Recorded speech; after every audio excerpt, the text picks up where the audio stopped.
We believe Reaganomics doesn't work. We've been very clear. We believe that a trickle-down economy doesn't work. It has not worked. That is shown to be the case for decades now. And so what we have been very clear, you hear me say this all the time, building an economy from the middle out and bottom up. That's what we want to do. And every piece of historic legislation speaks to that, speaks to what the president wants to do, very loud and clear in a historic fashion. Some of them in bipartisan way. We think about the infrastructure legislation, right, and what that has been able to do, bringing both sides together, making historic investments in our roads and our bridges. The president just talked about broadband this morning, historic investment in broadbands to communities that have been left behind when we talk about that. And so all of these things are important. And so he is, if you will, reimagining how we should build an economy, transforming how an economy should look like for the better, so that we, again, do not leave anybody behind. And it's not about just blue states. It's about blue states, red states, rural America, urban America. It's about everyone who he believes he is the president for. I will just follow up. Historians view Ronald Reagan as a top 10 president in their own surveys. He left office with a better than 60% approval rating. It's argued, you don't have to agree, I'm sure the president doesn't, but many people believe that Ronald Reagan's record, his economic record, propelled the country to prosperity, born in America, the late 1980s growth, propelling it for growth of the 1990s. What's your response to the idea that... What I will say, and we've been very careful, trickle-down economics does not work. It just does not work. It gives hands out to special interests and big corporations. That's what we have seen. And that would increase the debt, and it has increased the debt. That is what we've seen in the last couple of decades. It outsources jobs and raised utility bills for families. That's why the president is making sure that we're bringing jobs back to the United States. Manufacturing jobs, 800,000 manufacturing jobs. We've seen manufacturers wanting to invest in this country. We have not seen that in a long time, right? And so that is incredibly important. Utility bills, I just talked about what the Inflation Reduction Act is going to do. All of those things is building an economy, transforming the way we see the economy in a different way, in a way, again, that is equal, that has equity at the center of it, and leaves no one behind. And the president is very proud in what he's been able to do in the last 2 years. We understand there's more work to do, and certainly we're going to do that. Friends, this is serious news. More and more Americans are projected to face food insecurity this year. And several Republican lawmakers are now pushing to change what foods Americans can buy with their monthly SNAP benefits. Today, state governors also announced the approval of extra SNAP benefits, as severe weather affects millions of Americans. My dearest friends, please do me a big favor and watch until the end of this video for more information. Also, in 4 days, I will be announcing more winners for the Walmart gift card giveaway. If you'd like to enter these weekly giveaway, friends, all you'll need to do is click and like several of my videos and then comment below the keyword of each video that you watch. The more videos that you watch and then comment on, friends, the greater your chances of winning the weekly giveaways. Now, friends, a few weeks ago, Republican Senator Marco Rubio proposed an amendment to the SNAP program, which would essentially prevent recipients of the program from buying soft drinks, candy, ice cream, desserts, or similar products.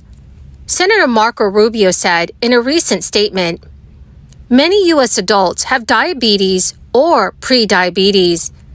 These diseases can be debilitating. They are also extremely expensive, costing hundreds of billions of dollars in medical costs each year." According to Senator Rubio, SNAP benefits plays a role in the increase of diabetes and prediabetes. So this June, GOP Representative Josh Brecken introduced the Healthy SNAP Act, which serves as a companion legislation to Senator Rubio's proposed amendment. The legislation would similarly exclude sweets and other dessert items from being bought using SNAP benefits. Co-sponsors include Representatives Andy Biggs, Laurel Lee, Glenn Grotham, Michael Cloud, and Mike Gallagher. This is not the first time that such modifications to the program have been suggested. The SNAP program has already underwent a massive shift earlier this month as part of Biden's debt ceiling concessions. In exchange for a 2-year suspension of the debt limit, Republicans demanded stricter work requirements for the SNAP and the Temporary Assistance for Needy Families program.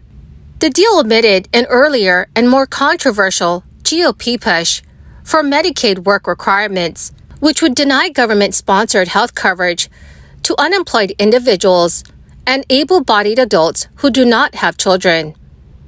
In both 2016 and 2017, the House of Representatives Committee on Agriculture met to discuss banning certain items from being eligible for purchase under SNAP. That same year, the issue was similarly debated by state government officials in Tennessee, Arkansas, and Maine. In 2019, Texas lawmakers proposed legislation to restrict food stamp users from buying soda, energy drinks, cookies, and desserts. At the time, State Representative Briscoe Cain said that at-risk Texans and families who utilize a SNAP are often the most susceptible to diabetes and the serious complications associated with it. So, dear friends, what are your thoughts about these proposed changes to the SNAP program? Please let me know what your thoughts are in the comments section below. While recent proposals to modify SNAP in this way have been primarily led by Republicans, the desire to more concretely control what recipients of the program purchase has been a bipartisan one. Agriculture secretaries to former presidents Bush and Obama have all warned that the country needs to better safeguard the nutritional health of its citizens. Mayors of progressive cities have tried to petition the USDA, which administers SNAP benefits, for waivers that would allow them to determine what is classified as junk food within their jurisdiction. This Monday, Texas Governor Greg Abbott announced that SNAP recipients in a dozen Texas counties can apply for replacement benefits for food loss or destroyed in severe storms. According to the Texas Health and Human Services Commission, SNAP recipients with food loss or destroyed by the storms on June 14th to 16th must apply for replacement benefits by July 14th. Officials have confirmed that replacement benefits will be placed on recipients' Lone Star cards within 2 business days. If you reside in northern Louisiana, receive SNAP benefits, and lost power for days as a result of recent severe weather, you may also be eligible to receive a little help replacing your groceries. Recipients in several counties of Louisiana will be automatically get a portion of June benefits replaced. Another waiver approved by the Food and Nutrition Service will allow SNAP recipients in 18 other parishes to apply to receive replacement benefits for food that was lost during the June storm. But remember that you must apply for the benefits by July 17, 2023. Oklahoma Department of Human Services is also offering extra SNAP benefits. So friends, if you reside in Oklahoma and you are a current SNAP recipient, you can fill out an application form online. According to Amy Roberts, the Deputy Director for Food and Energy, she said 10,000 forms have already been requested since Sunday. Well, my awesome and my most beautiful friends, that is the end of my daily stimulus update video for this Monday. My dearest friends, thank you so very, very much for joining me here every day and for being part of this community. To say thank you and to show my appreciation, I will be announcing several winners this coming Friday for the Walmart gift card giveaway. If you'd like to enter these weekly giveaway, friends, please click and like several of my videos and then comment below the keyword of each video that you watch. The more videos that you comment on, friends, the greater your chances of winning the giveaways. Thank you, and have a wonderful and very blessed week.